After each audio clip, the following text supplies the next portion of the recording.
기도하겠습니다. 하나님, 이 시대 가운데 우리가 꼭 들어야 될 하나님의 음성을 들려주시고 그것이 우리의 삶과 참 밀접한 것임을 다시 한번 깨닫게 하여 주시옵소서. 어쩌면 긴장되고 또 두려운 마음으로 또 한 주를 살아온 지체들이 있습니다. 주님, 그러나 이 시간 예배할 때 부활의 소망, 생명의 소망으로 우리 가운데 빛으로 주님 임재하여 주시옵소서.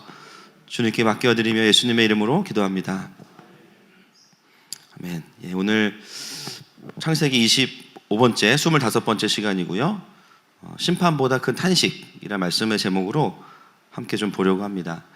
오늘 제가 느낌인지 모르겠지만 조금은 우리 안에 좀 예민함이 있을 수 있는데 저는 그런 생각이 들더라고요. 어쩌면 천국에 자연스럽게 갈 수 있는 기회가 왔다. 할렐루야. 애쓰지 않아도 주님도 어쩌실 수 없는 거죠. 그래서 주어진 사명이 어쩌면 다 빨리 마무리될 수도 있고요. 그래서 누가 혹시 기침하면 여러분 마음속으로 할렐루야를 외치세요. 할렐루야. 누가 기침하면 나를 부르시나? 그러면서 네. 여러분 항상 기뻐하는 것이 우리의 힘인 줄로 믿습니다. 오늘 함께 예배하는 가운데 또 이 나라와 또 민족 가운데 드리워진 사망 권세가 떠나갈 것입니다. 예, 오늘부터 저희가 이제 노아의 홍수를 길면 3주 아니면 다음 주까지 좀 보려고 하는데요. 참 신기하게도 본문을 접하면서 또 세상의 흐름을 보면서 뭔가 이것이 국가적이고 또 시대적인 흐름과 함께 가고 있구나라는 것을 개인적으로 좀 많이 확신하게 됩니다. 오늘 본문은 노아의 홍수가 오게 된 배경에 대한 이야기가 1절부터 8절까지의 배경에 해당합니다. 보통 이제 노아의 홍수의 심판이 온 이유가 이제 오늘 1절부터 8절까지에 나와야 되는데 사실 처음 본문을 연구할 때의 방향은 그쪽이었죠. 정확한 심판의 이유가 무엇이냐. 분명히 심판의 이유가 본문에 등장합니다. 그런데요, 1절부터 8절에 보시면 심판의 근거로 등장하는 구절은 2절밖에 없어요. 2절과 5절 말씀 2절입니다. 대신에 조금 다른 이야기들이 오늘 이 심판의 근거 외에도 좀 함께 나누어지고 있는데요. 한번 한 절 한 절 살펴보면서 어떤 마음이신지 하나님의 마음을 좀 살펴보기 원합니다. 6장 1절과 2절 말씀 같이 읽겠습니다. 시작. 사람이 땅 위에 번성하기 시작할 때에 그들에게서 딸들이 나니 하나님의 아들들이 사람의 딸들의 아름다움을 보고 자기들이 좋아하는 모든 여자를 아내로 삼는지라. 심판의 근거가 오늘 본문에 가장 먼저 기록이 되어 있습니다. 사실 여기 하나님의 아들들은 해석이 좀 분분해요. 70인역에서는 천사들이라고 번역하기도 하고 또 학자들의 견해가 있는데 제가 다 공부한 결과는 모르셔도 됩니다. 할렐루야. 네, 그렇게 중요하지 않고요. 딱히 시원한 해석도 아니에요, 보니까. 그래서 그거 설명하면 또 괜히 주무시고 그럴 것 같아서 중요한 거는 성경의 흐름을 따라가는 게 더 중요하겠다라는 생각이 듭니다. 4장에서는 사람의 자녀들이 나오죠. 가인의 후예들. 5장에서는 하나님의 계보가 나옵니다. 셋의 후예들. 6장에서는요, 사람의 딸들과 하나님의 아들들이 섞이는 일이 일어나요. 절대로 섞일 수 없을 것 같은 사람의 자녀들과 하나님의 자녀들이 섞이는 일이 일어나는데 정확하게 보면 하나님의 아들들이 타락하고 망가진 겁니다. 하나님의 아들들이 사람의 딸들을 고르는 기준이 무엇이냐면 오늘 본문에 보니까 그들의 아름다움이에요. 여기도 외모로 또 아내를 취한 분들이 많이 계시겠지만 우리는 기도하고 골랐죠. 할렐루야. 네, 외모만 보진 않았습니다. 본문에서 말하는 것은 뭐냐면 그냥 외모가 한 부분이었다라는 것이 아니라 하나님의 통치를 받아야 되는 하나님의 자녀들이 완전히 하나님의 통치가 아니라 자신의 죄와 욕망에 사로잡혀서 자신들의 아내들을 골랐다라는 거예요. 여러분 이 이야기 어디서 들어본 기억 안 나세요? 한 2, 3주 전에 4장에서 가인의 후예들의 이야기입니다. 라멕이 등장하면서 곧바로 아다와 실라라는 2명의 아내를 취하는데요, 전부 다 외적인 아름다움을 취하게 되죠. 그런데 오늘 본문은 그것보다 훨씬 더 충격적입니다. 왜냐하면요, 하나님의 아들들이 자신들의 보기에 좋은 대로 모든 여자를 취했다는 거예요. 그러니까 아내가 2명도 아니고요, 여러 명이라는 거죠. 가인의 후예보다 더 심각한 모습을 오늘 본문은 우리에게 보여주고 있습니다. 이것이 직접적인 심판의 이유로 등장하고 있어요. 이 사건은 단순한 스캔들이 아니고요. 아까도 말씀드렸지만 하나님의 백성들이 더 이상 하나님의 통치를 받지 않고 죄와 정욕의 통치를 받는 모습을 우리에게 보여줍니다. 다시 세워져 가던 하나님의 나라가 또다시 무너졌음을 우리에게 보여주고 있습니다. 자, 그러면 이제 심판에 대한 근거가 나왔으니까 그 다음 구절에 뭐가 나와야 되냐면요, 심판이 나와야 돼요. 근데 사실 다음 구절에 보면 다른 이야기가 나옵니다. 6장 3절 말씀 같이 보겠습니다. 시작. 여호와께서 이르시되 나의 영이 영원히 사람과 함께하지 아니하리니 이는 그들이 육신이 됨이라. 그러나 그들의 날은 120년이 되리라 하시니라. 우리가 얼핏 읽기에는 심판에 대한 메시지처럼 보이지만 한번 앞에와 뒤를 나누어서 보겠습니다. 첫 번째로 하나님의 영이 사람들을 떠나셨다는 것이 공표가 되어지죠. 얼핏 읽기에는요, 징계처럼 보여요. 그런데 조금만 우리가 생각해 보시면 이건 징계라고 볼 수는 없습니다. 왜냐하면요, 성령님은 떠나시려면 이미 벌써 떠나셨어야 돼요. 언제? 선악과 사건이 벌어졌을 때. 이미 사람이 타락하고 하나님을 두기 싫어하는 마음이 있을 때 떠나셨어야 됩니다. 사실 지금은요, 그 이후로 굉장히 오랜 시간이 흘렀어요. 지금에서야 떠나셨다는 것은 뭐냐면 그 긴 시간 동안 성령님께서 하나님의 백성들과 함께 하시면서 버티셨다라는 거예요. 왜 안 떠나셨을까요? 어떻게 안 떠나실 수 있을까요? 우린 이미 답을 알고 있습니다. 첫 번째, 창세기 4장 4절 말씀 보겠습니다. 시작. 아벨은 자기도 양의 첫 새끼와 그 기름으로 드렸더니 여호와께서 아벨과 그의 제물은 받으셨으나. 아담과 하와가 에덴 동산에서 추방된 이후에 처음 등장하는 사건이 이 가인과 아벨 사건인데요. 여기에 보면 제사가 등장합니다. 이 제사는요, 예배죠. 이 제사의 핵심은 제가 뭐라고 말씀드렸어요? 왜 아벨의 제사를 받으셨어요? 이 제사에는 대속과 구원의 의미가 이미 포함되어 있다는 거죠. 양을 제물로 드렸을 때 물론 양고기가 맛있지만, 그렇죠? 그러나 주님이 양고기가 맛있어서 받으신 것이 아니라 그 속에 우리의 수치를 가리는 대속과 구원의 개념이 있었기 때문에 그 고백이 있는 예배를 받으신 거예요. 그 말은 뭐냐면 아담과 하와가 하나님 나라였던 에덴 동산을 빠져나온 이후에 하나님은요, 어느 때인지는 모르지만 타락한 사람들에게 하나님이 그럼에도 불구하고 인간과 함께 할 수 있는 최소한의 장치, 그게 뭡니까? 그게 제사예요. 물론 이 제사는 출애굽기의 성막과는 조금은 아직은 다를 거예요. 조금 더 간단하겠죠. 그럼에도 불구하고 그게 뭔지는 모르지만 그럼에도 불구하고 하나님의 임재가 있을 수 있는 최소한의 장치로서의 제사를 이미 가르쳐 주신 겁니다. 두 번째, 4장 26절 말씀 같이 읽겠습니다. 시작. 셋도 아들을 낳고 그의 이름을 에노스라 하였으며 그때의 사람들이 비로소 여호와의 이름을 불렀더라. 우리가 이미 나누었죠. 이게 어떤 의미죠? 타락한 아담의 형상을 가진 셋이 그 계보가 하나님 나라의 계보가 될 수 있었던 이유는 그들의 여호와의 이름을 불렀기 때문이에요. 그게 어떤 의미였습니까? 여전히 타락한 아담의 형상으로 태어났기 때문에 본질은 가인의 후예와 다르지 않은데 그것을 인정하고 하나님께 갈망을 요청하는 그들이 하나님 나라의 계보가 되는 것입니다. 할렐루야. 그 여호와의 이름을 불렀다라는 거예요. 그러면 성령께서 백성들과 함께 하실 수 있었던 이유, 하나님을 갈망하고 구원의 은혜를 어렴풋이 알고 있었던 제사와 하나님을 부르는 이 두 가지 영적인 것들이 있었기 때문에 하나님은 그동안, 성령님은 하나님의 백성들을 떠나지 않으시고 함께 버티신 겁니다. 그런데 창세기 6장에 와서 어떤 일이 벌어지냐면 하나님의 아들들이요, 안목의 정욕으로만 자신들을 채우다 이제는 진심으로 제사하지 않게 되고 더 이상 여호와의 이름을 부르지 않는 세대가 일어난 거죠. 오늘 본문은 그런 상태를 뭐라고 이야기하냐면 본문에 보니까 그들이 육신이 되었다 이렇게 이야기합니다. 더 이상 성령님의 도움이 필요하지 않아요. 왜냐하면요, 몸에서 일어나는 죄의 욕망을 따라가면 되기 때문에 살아가면서 하나님의 도우심이 필요하지 않아요. 죄를 이길 이유도 없고 죄와 싸울 이유도 없고 그냥 죄를 지으면 되고요, 마음이 원하는 걸 행하면 되기 때문에 더 이상 그분에게 요청하지 않습니다. 이 과정을 통해서 우리가 보게 되는 것은 뭐냐면 성령님께서 하나님의 자녀들을 떠나신 이유는 죄가 있기 때문이라기보다는 죄 가운데 있는 그들이 하나님의 구원의 은혜를 붙잡지 않았고 여호와의 이름을 더 이상 부르지 않았기 때문이에요. 만약에 죄가 있다면 떠나신다고 한다면요, 우리가 눈을 뜨는 순간 떠나셔야 됩니다.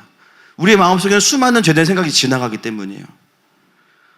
그동안 성령님께서 버티실 수 있었던 이유, 예배와 하나님을 향한 갈망의 요청이 있었기 때문이에요. 그 인격적인 동의가 있었기 때문에 그걸 근거로 우리와 함께 하시면서 어떻게든 하나님의 영광을 좀 회복시키시기 위해서 함께 하셨던 거예요. 그래서 오늘 성령께서 떠나셨다라는 이야기는 성령님이 타락한 인간을 매몰차게 떠나셨다라는 초점보다는요, 타락한 하나님의 자녀들이 성령님을 밀어낸 것으로 우리가 읽을 때 더 맥락을 이해할 수 있습니다.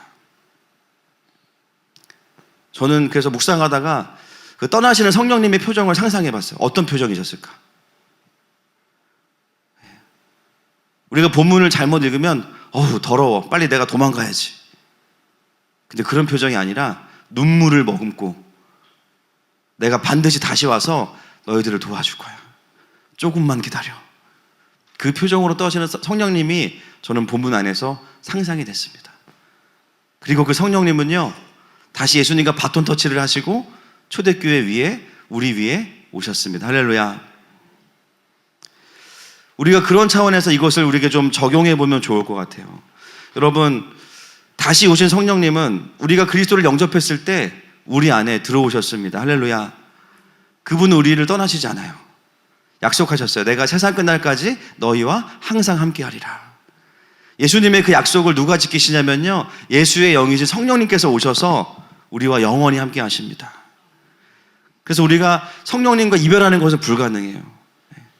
그럼에도 불구하고 사도 바울은 우리에게 무엇을 도전하고 있냐면 데살로니가전서 5장 19절 말씀 같이 읽겠습니다. 시작. 성령을 소멸하지 말며. 성령을 소멸하지 말라고 우리에게 권면하고 있죠. 소멸하다라는 말은 불을 끄다라는 뜻입니다. 이 불은요, 완전히 꺼지진 않아요. 성령님 우리와 함께 하시니까. 대신에 소멸돼서 불씨만 남을 수는 있어요. 신앙생활을 하는데 냉랭하고 하나님을 향한 어떤 열정도 없고 세상을 향해서 이겨보겠다는 마음도 없고요. 대신에 그런 허한 내 마음을 세상의 다른 것들로 채우면서 살아가는 상태. 그게 어떤 상태와 비슷하냐면 오늘 본문이 말하고 있는 육신이 됨이라. 교회를 다니는데요, 전혀 영적이지 않은 거예요. 교회를 다니는데요, 하나님 음성 전혀 못 듣고 하나님 마음 못 받아내고 하나님의 뜻이 어디에 있는지 잘 모르고 내가 원하는 대로만 살아가는 삶. 내가 내 안에 성령의 불을 꺼놓고는 어떤 마음을 갖게 되냐면 왜 하나님이 나 안 도와주실까? 평상시에 주님과 안 친하다가 뭔가 서운한 일이 생기면 하나님이 안 도와주시지. 하나님 어디 계신 거지? 여러분, 주님이 우리를 안 도와주시는 게 아니라 우리가 불을 끈 겁니다. 그래서 구약의 출애굽기와 레위기에 보면 제사장에게 굉장히 중요하게 주님께서 명령하시는 게 있죠. 레위기 6장 13절 말씀 보겠습니다. 시작. 불은 끊임이 없이 제단 위에 피워 꺼지지 않게 할지니라. 뭐를 꺼지지 않게 하라고 말씀하고 있습니까? 불이에요, 불. 제단에 불을 꺼트리지 말래요. 왜냐하면 누가 언제 와도 제사할 수 있도록 불을 피우고 있으래요. 여러분, 신앙생활은요, 내 안에 성령의 불을 활활 태워가는 것입니다. 아멘이십니까? 성령의 불이 없으면요, 죄를 못 이겨요. 내 육의 욕망을 못 이겨요. 상처를 못 이겨요. 근데 성령의 불이 있으면 절망도 태울 수 있습니다. 할렐루야. 낙심도 태울 수 있어요. 그래서 성경은 우리에게 끊임없이 무엇을 도전하냐면 에베소서 5장 18절 말씀 같이 읽겠습니다. 시작. 술 취하지 말라. 이는 방탕한 것이니 오직 성령으로 충만함을 받으라. 아멘. 일부 그리스도인이나 사역자들만이 아니라 모든 그리스도인을 향해서 성경을 말씀하고 있습니다. 술 취하지 말라. 이는 방탕한 것이니 오직 성령으로 충만함을 받으라. 할렐루야. 여러분, 둘 중에 하나만 하셔야 돼요. 아시겠죠? 둘 중에 하나만 전념하셔야 돼요. 성령의 충만을 받으라는 거예요. 여러분, 성령의 불이 지속적으로 키워지려면요, 뭐가 필요하냐면요, 바람과 산소가 있어야 되는데요. 그게 뭘까요? 성령님께 나의 삶에 주권을 드리는 겁니다. 결정권을 드리는 거예요. 내가 할 수 없는 것들을 주님께 맡겨드리는 거예요. 인격적으로 동의하는 거예요. 그게 성령의 불을 키워내는 겁니다. 아무리 성령이 초대교회에 오셨고 그분의 이름을 부르지 않고 성령님을 오셨어도 그분의 이름을 부르지 않으면, 그분께 주도권을 드리지 않으면 여전히 우리의 삶은 성령을 소멸시키는 삶을 살고 있을 가능성이 굉장히 큽니다. 우리 청소년 집회가 끝나고 이제 2주가 다 돼가는데요. 저는 아이들을 만나보진 않았지만 어느 정도는 좀 상상이 돼요. 이제 아이들이 어떻게 지낼지. 보통 이제 캠프 갔다 오면 피곤해요. 그러면 이제 토요일 날 집에 와서 자고 일어나면 월요일입니다. 그리고 이제 컵라면 하나 먹고 놀다가 자고 나면 또 수요일이에요. 이러고 한 2주가 그냥 지나갑니다. 그러면 어떤 일이 벌어지냐면 분명히 주님 만났는데 주님 돌아가셨어요. 주님 돌아가셨고 멀리 계시고 기도 안 나오고 은혜 받았나? 막 이러다가 이제 언제 주님이 다시 돌아오시냐면 여름 캠프 때 돌아오세요. 하늘이 열리면서 짠! 그러면서 주님이 그때 돌아오세요. 우리 교회 아이들은 이제 그럴 틈이 없죠. 바로 제자 훈련에 들어갔기 때문에. 우리 교회 아이들 빼고. 참 아이들이 수련회 때 뒤집어지기도 쉽지 않은데 원상복귀 되는 건 엄청 쉽습니다. 그게 주님을 영접을 안 해서가 아니에요. 성령을 못 받아서가 아니에요. 문제는 뭐냐면 불관리가 안 되는 게 문제예요. 삶의 구조가 불을 끄는 구조야, 그냥. 그러니까 캠프나 은혜를 받은 다음에 항상 뭐가 필요하냐면요. 목장 모임에서 뭘 하셔야 되냐면 삶의 구조가 성령의 불을 관리할 수 있는 구조가 돼야 돼요. 할렐루야. 여전히 삶은 아무것도 바꿔놓지 않았어요. 여전히 절망할 수밖에 없는 구조, 해석도 바꾸지 않고요. 여전히 내가 기도할 수밖에 없는 구조를 만들어 놓고선 은혜 아무리 받아도 결국 그 불이요 오래 못 가는 거예요. 중화요리만 불관리가 필요한 게 아닙니다. 신앙생활은 진짜 불관리가 생명이에요. 할렐루야. 여러분, 애들만 그런 게 아니에요. 모든 세대에게는요 다 성령의 불이 필요합니다. 그래서 우리는 늘 얘기하지만 생계형 크리스찬이에요. 오늘 불 못 받으면 끝납니다. 여러분, 오늘 이 예배 가운데 다시 하늘의 불을 받는 예배가 되기를 선포합니다. 불씨만 남아있던 지체들에게 다시 그 불이 회복될지어다.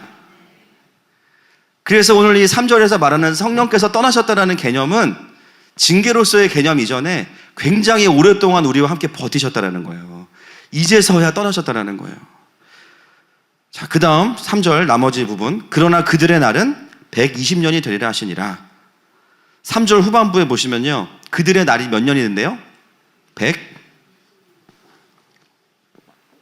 두 가지 해석이 있습니다. 이것을 사람의 수명이 줄어들었다, 그 공표다라고 이야기하는 분들이 있어요. 그런데 사실 이후의 수명을 보면 줄어드는 건 맞는데요, 이렇게 정확하게 120년이 될 거다 그러면 다 120세가 되면 다 천국 가야 되잖아요. 지옥 가든지. 근데 사실은 그게 균일하지 않습니다. 그리고 노아도요, 노아의 홍수를 겪은 노아도 950살까지 살아요. 홍수가 끝나고 350년을 더 삽니다. 그래서 이 120년을 인간의 평균 수명으로 보기에는 조금 제가 봤을 때는 어려움이 있어요. 그렇다면 대체 이 120년은 무엇을 의미할까? 종말이 오기 전까지의 시간이죠. 노아의 홍수가 오기 전까지의 시간이 120년입니다. 잘 생각해 보세요. 성령님께서 버티고 버티다가 도저히 안 돼, 이제 너희들은 나를 전혀 의지하지 않기 때문에 내가 떠날 거야. 그러면 가시면 바로 홍수가 와야 되거든요. 근데 그 다음에 주어진 하나님의 칠의가 뭐냐면요, 120년의 시간이 또 주어져요. 이걸 우리가 법적인 용어로 뭐라 그러냐면 집행유예라고 하죠. 여러분, 집행유예가 뭔지 아시죠? 실형을 선고받았는데요, 1년 선고받았어요. 근데 집행유예가 2년이에요. 그럼 어떻게 되냐면 2년 동안 사고치지 않으면 실형을 선고하지 않는 거죠. 이 120년의 시간은 뭐냐면 또 다른 하나님의 기다리심이에요. 또 다른 하나님의 기다리심. 이미 충분히 죄인이고 충분히 하나님을 의지하지 않는데, 지금 심판해도 아무 문제가 없는데 또 120년이 그들에게 주어집니다. 그러면서 그 120년 동안 어떤 일이 벌어집니까? 노아가 방주를 짓죠. 무드셀러는 어떻게 돼요? 계속 링게를 꽂고 살아있어. 옆에 김사부가 딱 붙어가지고 심정지 되면 바로 또 살려내고 막 969살까지 막 어떻게든 살아라. 이 가족을 보는 순간, 아, 주님이 오시는구나 바로 알 수 있어요. 가족 자체가 메시지고 계시예요. 그러니까 120년이라는 시간 동안 하나님은 끊임없이 다시 한 번 더 기회를 주시면서 하나님의 자녀들을 기다리시는 겁니다. 근데 문제는 뭐냐면 집행유예 기간이면 돌이켜야 되는데 6장 5절 말씀 넘어가 보겠습니다. 시작.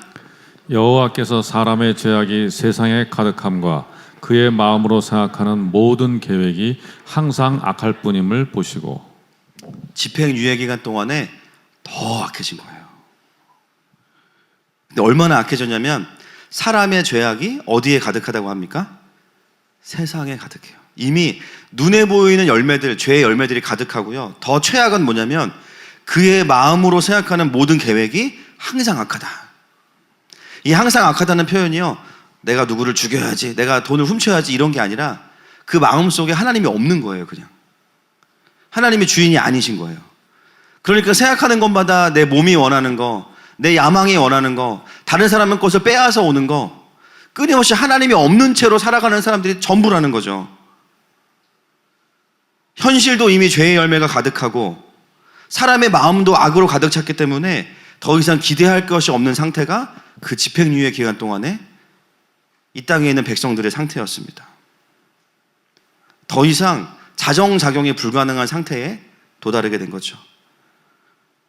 그리고 나서 6절과 7절 말씀이 나와요. 이 부분이 가장 핵심입니다. 이제 6절과 7절 말씀 시작.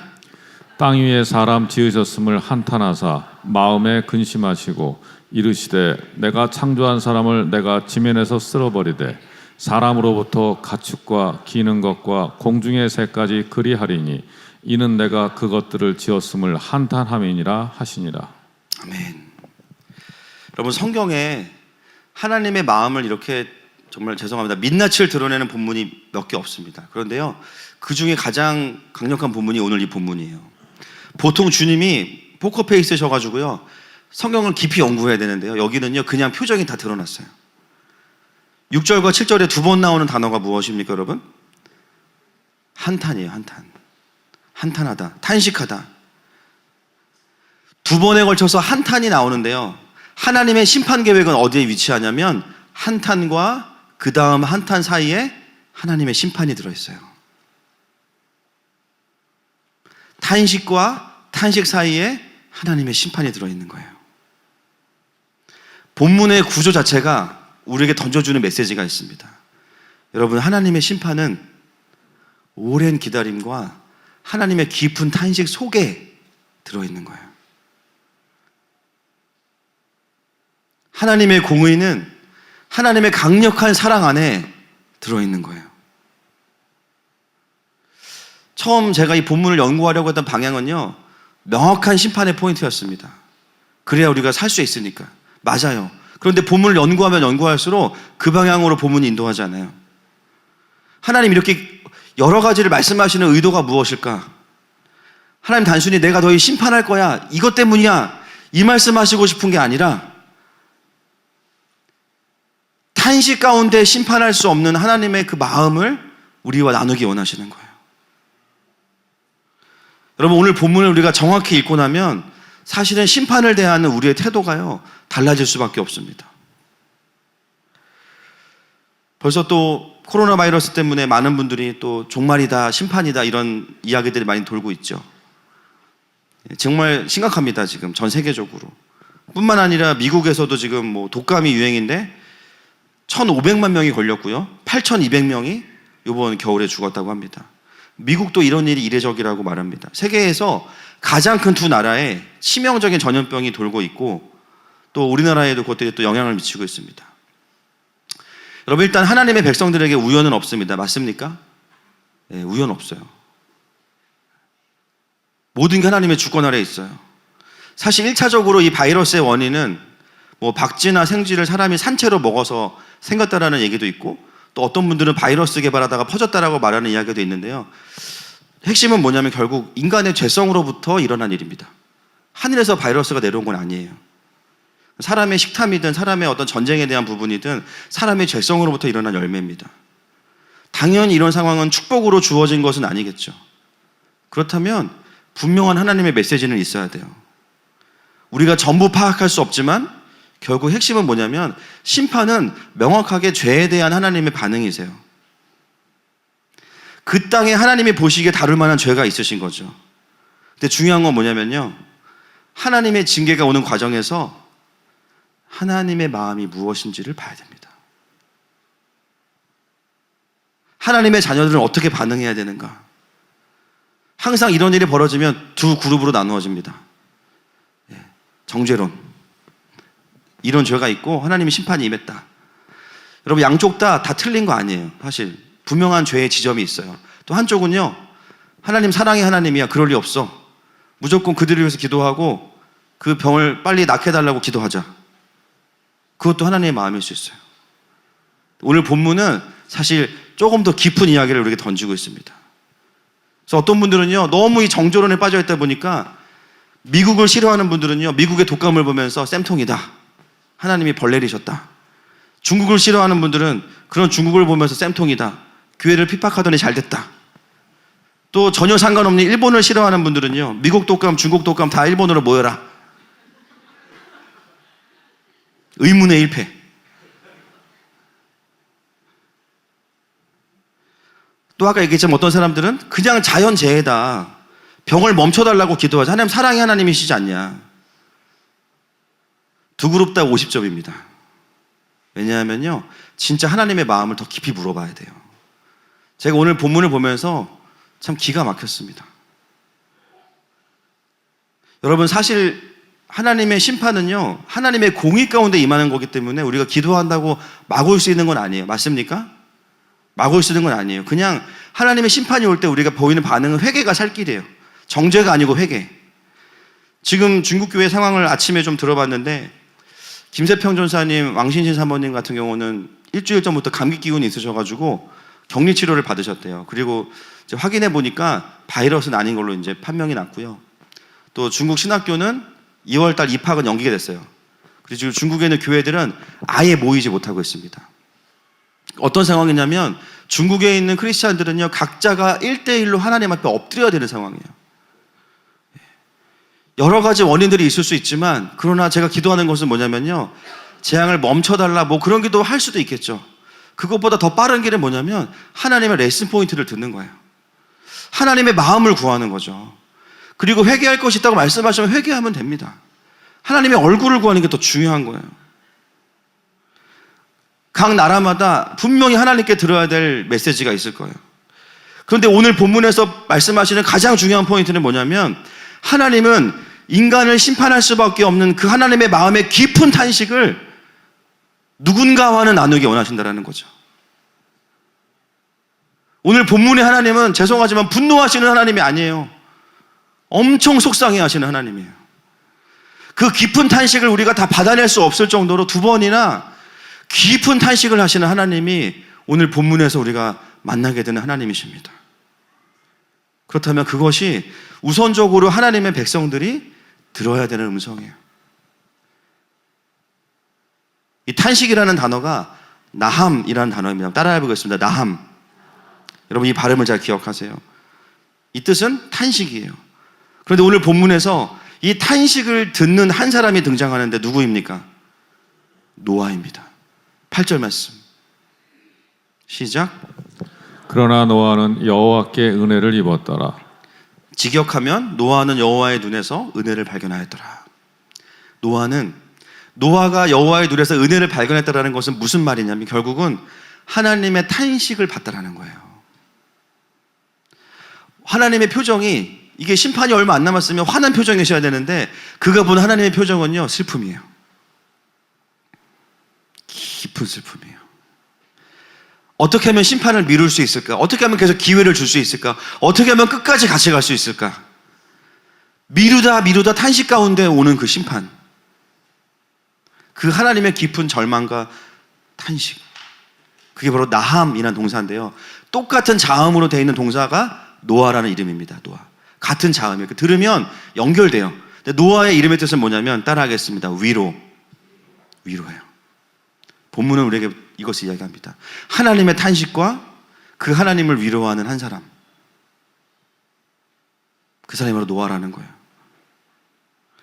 하나님은 누구를 통해서 위로를 받으시냐? 하나님의 깊은 탄식은 그 하나님의 탄식을 발견한 자를 통해서 하나님은 위로를 받으십니다. 하나님의 형상으로 창조했지만 완전한 육체가 돼버려서 심판할 수밖에 없는 그들을 바라보면서 끊임없이 탄식하시는 하나님의 마음, 그리고 그 하나님의 마음을 드러낸 한 사람, 노아, 그가 바로 하나님의 위로가 되는 거예요. 여러분, 하나님이 누구에게 위로를 받으시냐면 그분의 깊은 마음을 아는 자들을 통해서 위로를 받으세요. 여러분, 이 하나님의 마음을 모르면요, 우리는 하나님의 심판 앞에서 엉뚱한 반응을 할 수 있어요. 하나님 심판하시겠다고 말씀하시니까 주님, 드디어 주님이 제대로 결정하셨습니다. 빨리 내려오셔가지고 저 죄인들 다 싹쓸이 하세요. 아니면 아이언맨 슈트 주시면 제가 한 방에 끝낼게요. 성령님 잠깐 내려오셔가지고 불로 그냥 한 방에 끝내주세요. 제가 봐도 이렇게 악한데, 진짜 나쁜 놈들인데 빨리 심판해 주세요. 하나님의 마음을 모르면 이렇게 반응할 수 있어요. 노아가 본 것은 하나님의 화난 표정이 아니라 하나님께서 우시는 표정을 본 거예요. 근데 그 사람이 하나님의 위로가 되는 거예요. 여러분, 노아가 마지막 구원의 도구, 방주를 짓는 사람으로 선택받은 이유는 그가 선박 기술자여서가 아니라 하나님의 탄식을 아는 사람이었기 때문입니다. 하나님의 탄식이 노아의 방주를 완성하게 만든 거예요. 다음 주에 보겠지만 오랫동안 방주를 짓죠. 그런데 놀라운 것은 뭐냐면요, 처음부터 주님 말씀하세요. 그 배에 너네 가족만 탈 거야. 얼마나 허무해요. 너 오늘 밥 열심히 만들어. 30가지 반찬 준비해. 근데 아무도 안 와. 만들고 싶겠습니까? 너 교회 개척해. 근데 성도 한 명도 안 보낼 거야. 설교 준비 열심히 해. 근데 아무도 안 들을 거야. 여러분, 막 기운이 나세요? 막 열심히 비행기를 만들어. 아무도 안 탈 거야. 안전하게 만들어야 돼. 튼튼하게 만들어야 돼. 알고 시작했어요. 저희 교회가 압구정에 있을 때 화요 집회를 했는데요, 그날 찬양팀 말고 회중이 한 명도 없었습니다. 강사 목사님이 오셨는데요, 그분이 PPT 넘기시다가 올라오셨어요. 앞에 천사만 한 수천 명 계셨어요. 그런 상황이 펼쳐지니까 제가 저를 보게 되더라고요. 내가 누구를 보고 예배했었을까? 그날 예배는 전 너무 좋았어요. 리허설을 한 번 더 하는 것 같았지만 너무 좋았어요. 아, 내가 이런 상황에서도 여전히 예배할 수 있다는 게 감사하다. 여러분, 노아는요, 사실 엄청난 낭비를 한 거일 수도 있습니다. 그렇게 수고하고 애썼는데요, 물론 뭐 코끼리 기린 다 탔지만 자기 가족들 외에는 아무도 타지 않았어요. 노아가 120년 동안이나 묵묵히 방주를 지을 수 있었던 이유, 그 힘 어디로부터 나온 것입니까? 하나님의 슬픔이에요. 하나님의 탄식을 받기 때문이에요. 진정한 헌신은 내가 사람을 불쌍히 여길 때 나오는 게 아닙니다. 나에게서 나오는 헌신은요, 한계가 있어요. 열심히 섬기고 헌신해도요, 내 힘으로 하게 되면요, 부작용이 있을 수 있어요. 내 도움을 고마워하지 않거나 내 마음에 안 들면 우리는 바로 내 의를 드러내죠. 내가 수고하는 거 알아주기 원하고 인정받고 싶어하는 마음이 여전히 있습니다. 또 심지어 내가 수고했는데 사역했는데 열매가 없으면 힘들어요. 내가 그동안 뭐 했나 이런 마음 들어요. 내가 필요를 보고 사람들을 내가 불쌍히 여겨서 하는 헌신은 반드시 내 의와 보상 심리와 연결될 수밖에 없어요. 그래서 우리가 때로 사역하다가 지칠 때를 돌아보면 왜 지쳤지? 내가 수고한 만큼 열매가 보이지 않으니까.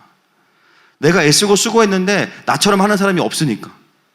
누구도 알아주지 않으니까 힘이 쫙 빠져요. 왜 그렇습니까? 나로부터 출발했기 때문이에요. 오늘 노아의 모습은 우리에게 조금 다른 헌신을 보여줍니다. 노아는 배를 만들면서 어떤 인간적인 기대를 하지 않았습니다. 야, 이렇게 만들면 많은 사람을 구원하겠지. 내가 성경에 그래도 앞쪽에 기록되겠지. 레위기 전에, 졸기 전에. 그래서 나 유명해지겠지. 사람들이 나에게 고맙다고 하겠지. 심지어 기린도 고맙다고 하겠지. 코끼리도, 티라노사우루스도, 아나콘다도 고맙다고 나를 안아주겠지. 그런 열매들을 기대하면서 120년을 버틴 게 아니었어요. 이미 노아의 방주를 짓기 시작하면서 노아는요, 그 마음 가운데 충분한 헌신의 대가가 지불됐는데 그게 뭐냐면 하나님의 슬픔이었어요.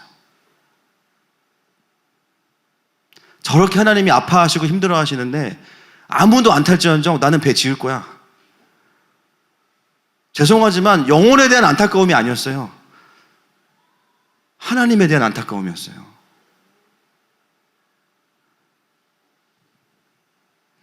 여러분, 상황에 매이지 않는 헌신을 할 수 있는 유일한 이유는 하나님이 그 유일한 이유일 때뿐입니다. 할렐루야. 슬퍼하시는 하나님을 보고 뛰어드는 헌신은요, 이미 어떤 대가가 필요하지 않아요. 주님의 눈물이 나의 헌신의 이유이기 때문이에요. 주님이 기뻐하시면 그것으로 대만족입니다. 그래서 우리의 헌신은요, 항상 이 지분 싸움이 심각해요. 하나님의 눈물과 사람에 대한 인정. 하나님에 대한 부분이 크면 클수록 우리의 헌신은요, 더 견고해질 겁니다. 할렐루야. 사람들의 인정이 별로 중요하지 않거든요. 주님이 하라고 하는 그 일을 하면 돼. 주님이 아파하시는 그 지점에서 같이 울면서 그냥 버티면 돼. 그게 끝이야. 누가 뭐라고 해도 상관이 없어요. 주님이 탄식하시는 영역이 어디인지 알 때 그 자체가 우리의 사역의 동기가 되는 것이죠. 그래서 아무것도 바라지도 않고 기대하지도 않고 그 일을 묵묵히 할 수 있는 겁니다. 왜? 하나님 때문에 하니까. 보니까요, 저도 하나님의 눈물의 지분이 막 압도적으로 높진 않은 것 같아요. 사역하고 돌아와서 보면 사람들의 반응을 생각하고, 물론 살피는 부분도 필요하겠지만 여전히 사람들의 마음을 돌아보게 되고, 내 마음 안에도 인정받기 원하는 마음들이 있고. 제가 1부 때 물어봤어요. 차차 좋아지겠죠? 여쭤보는 거예요, 제가. 좋아지겠죠? 좋아질 거예요. 한 번은 아니지만 지속적으로 하나님의 탄식하시는 음성들을 들으면서 우리는 사람에 대한 나의 헌신이 아니라 하나님으로부터 오는 부르심의 자리로 가게 될 겁니다. 그러면 우리의 사역은 굉장히 행복해질 거예요. 할렐루야. 굉장히 자유로워질 거예요. 사람에게 매이지 않을 겁니다.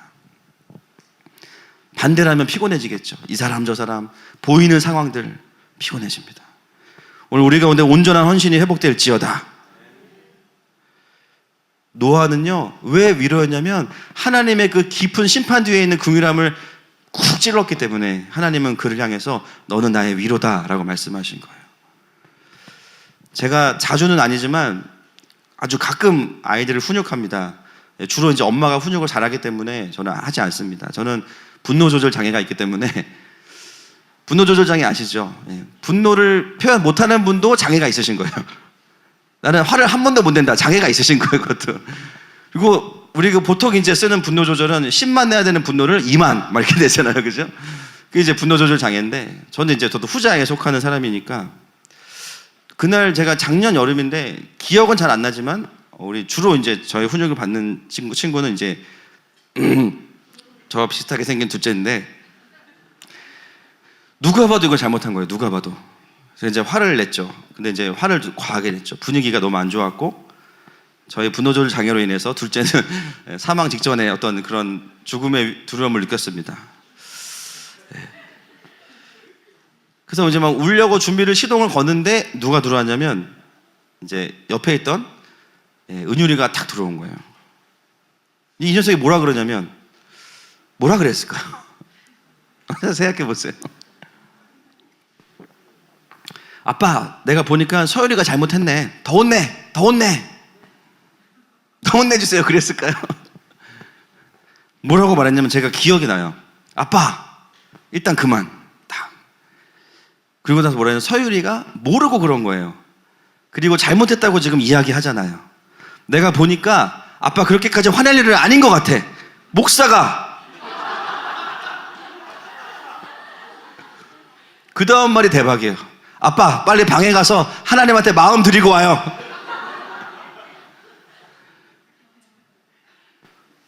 한 대 맞았어요, 제가 그날. 자주 맞지만.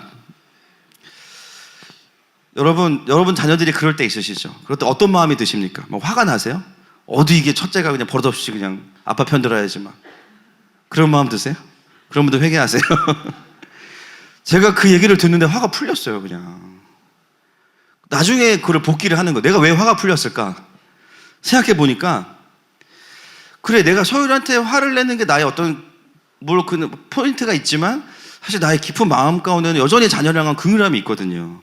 근데 은율이가 그 동생을 감싸면서 그 징계를 자기 몸으로 받아내면서 제 안에 있던 그 긍휼함의 마음을 훅 찌른 거예요. 그 시간에 은율이는 저에게 노아였어요. 여러분, 중보자는 이런 사람들입니다. 하나님의 액면을 보면서 하나님 심판하시네, 무섭다, 도망가자, 이게 아니라 에이, 하나님의 마음 그런 거 아니신 거 알아요. 심판하시려면 저도 같이 죽여주세요. 그런데 하나님의 마음이 뭔지 전 알아요. 하나님의 탄식을 전 알아요. 그 순간 하나님 뭐라고 말씀하시냐면, 야, 네가 나를 위로했다.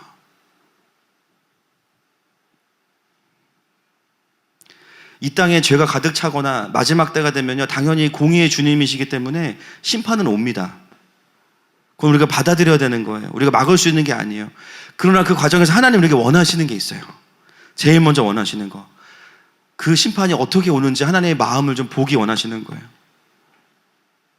하나님의 나라는 그 탄식을 받아서 가는 자들을 통해서 이어지고 구원의 방주가 지어지고 하나님의 구원의 역사가 이어지는 것입니다. 노아는 열심히 그 마음 받아서 하나님 바라보면서 방주 지었어요. 그런데요, 아무도 안 탄 것 같지만 잘 생각해 보면 누가 구원받았죠? 노아가 구원받았어요. 노아의 가족이 구원받았어요.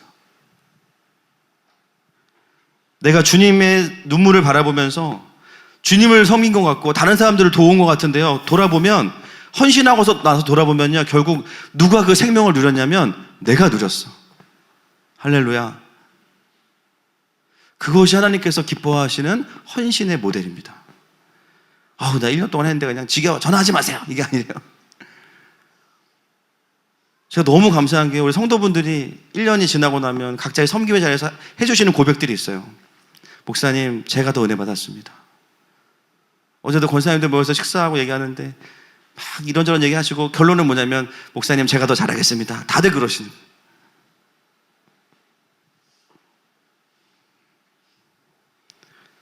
하나님의 나라는 이렇게 이어지는 겁니다.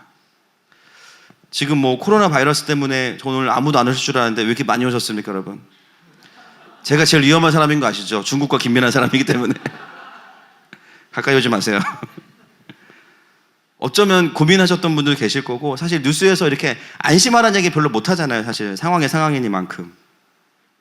온 나라가 지금 전 세계가 죽음의 공포에 막 떨고 있습니다. 우리가 어떻게 반응해야 될까요? 잘 생각해 보세요. 여러분, 코로나 바이러스 때문에 죽는 사람보다 그냥 독감으로 죽는 사람이 훨씬 더 많아요, 사실. 그걸 종합을 안 해서 그렇지. 사실 우리는요, 사망 권세를 이긴 자들입니다. 할렐루야. 사명을 다해서 주님이 데려가시려고 하면 코로나 바이러스로만 데려가셔서 코를 막고 데려가시겠죠, 그죠? 이게 우리가 이거에 막 내가 사나 죽나 이게 아니에요, 사실은. 하나님의 백성들은 어디에 있어야 되냐면, 상황이 어렵다 할지라도 계속해서 하나님의 탄식을 듣는 자리에 있어야 돼요. 따라하겠습니다. 사명자는 죽지 않는다. 다시 한 번 더. 사명자는 죽지 않는다. 그러나 마스크는 쓰자. 자, 끝까지 따라요. 그러나 손은 씻자. 왜냐하면 우리가 옮기는 건 좀 그렇잖아요. 나 안 죽는다고 옮기고 다니고 그러면 안 되는 거예요, 그거는. 그죠? 여러분, 정말 저는 오늘 본문을 보면서 이 시대와 노아의 시대가 너무 비슷하다. 여러분, 바이러스 지나가면 아무 일 없을까요? 또 다른 메르스, 마르스 다 오겠죠, 또 막. 우리가 모르는 질병 또 올 겁니다. 그리고 결국 그 모든 어떤 심판과 재앙들은요, 마지막에 완전한 재림을 통해서 심판주로 오시는 예수님 때에 완전한 종말로 끝나게 돼요. 지진, 기근 이미 다 일어나고 있습니다. 중요한 것은 그 하나하나에 대해서 두려워하는 것이 아니라 하나님의 마음이 어디에 있으신지를 봐야 돼요. 그 사명은요, 사망 권세를 이긴 자들만 할 수 있는 일입니다. 할렐루야. 부활의 소망을 가진 자들만 할 수 있는 일이에요. 말씀을 좀 정리하기 원합니다. 여러분, 이미 이 땅은 심판을 향해 가고 있어요. 살아있는 것이 은혜고요. 우리가 이런 사인들이 올 때마다 하나님 찾으시는 게 뭐냐면, 누가 나의 이 과정 가운데, 심판 가운데 있는 탄식을 함께 나눌 사람이 누구냐? 그리고 그 눈물을 받은 사람만이 하나님의 구원의 역사를 이어갈 수 있는 겁니다. 사실 오늘 설교 정말 하기 싫은 설교였습니다. 왜냐하면 제 마음 가운데 요즘에 너무 분명한 기준들이 있다 보니까 사실은 더 센 설교를 하고 싶었어요. 심판이 올 거다, 막 회개하라, 막. 그런데 아침까지도 아내한테 설교하기 싫다고 제가 막 오늘 안 하고 싶다고 막. 근데 그런 저를 보면서 하나님 저에게 주신 마음이 뭐였냐면, 제가 이제 어떻게 보면 말씀 사역하다 보니까요 너무 잘 보이는 거예요. 이 사람이 이런 마음과 태도를 가지고 있으면 뭐 바이러스까지는 아니어도 하나님의 뭔가 징계가 있을 수 있는데, 교만함이 있거나 하나님 다루실 부분이 있으면 어려울 텐데, 이런 마음들이 있어요. 그런 분석들을 계속 하다 보니까 제가 뭘 잃어버렸냐면, 심판을 감싸고 있는 하나님의 탄식을 제가 많이 잃어버린 거예요. 누구에게 어려움이 왔을 때 하나님의 긍휼함으로 바라보기 전에 겉봐 내가 뭐라 그랬어, 이런 마음이 올라오는 거예요. 죄송합니다 여러분, 용서해 주십시오. 오늘 설교하기 싫은 거예요. 그래서 심판을 감싸고 있는 탄식을 설교하고 싶지 않은 거였어요. 근데 뭐 저는 바지 사장이니까 주님도 하라고 해야죠.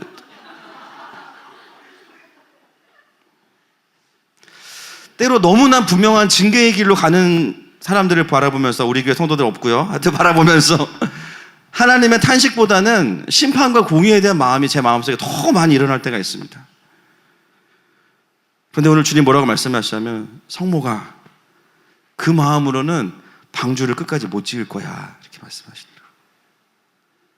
그 마음으로는 지칠 거야. 근데 주님이 맞아요. 하나님의 탄식과 눈물을 나는 사람만이 방주를 끝까지 지을 수 있습니다. 마지막 때에 하나님의 나라를 전진시키는 사람은 어떤 사람이냐? 강력한 사람이 아니라 하나님의 탄식을 아는 사람이에요. 우리의 연료와 엔진은요, 주님의 눈물 외에는 없습니다. 아멘이십니까? 어쩌면 우리 가운데 오늘 나를 향한 하나님의 탄식을 들어야 되시는 분이 계실 수도 있어요. 뭐 열방까지 갈 것도 없고, 어떤 분들은 이 시대적인 지금 어려움을 보면서 단죄하거나 아니면 막연하게 그냥 현상에 대응하는 기도를 하고 계신 분이 계실 수도 있죠. 그러나 주님은 우리에게 하나님의 탄식을 듣는 자리로 먼저 나가라고 말씀하십니다. 거기서 다시 내가 지어야 될 방주를 말씀하실 거예요. 아멘이십니까?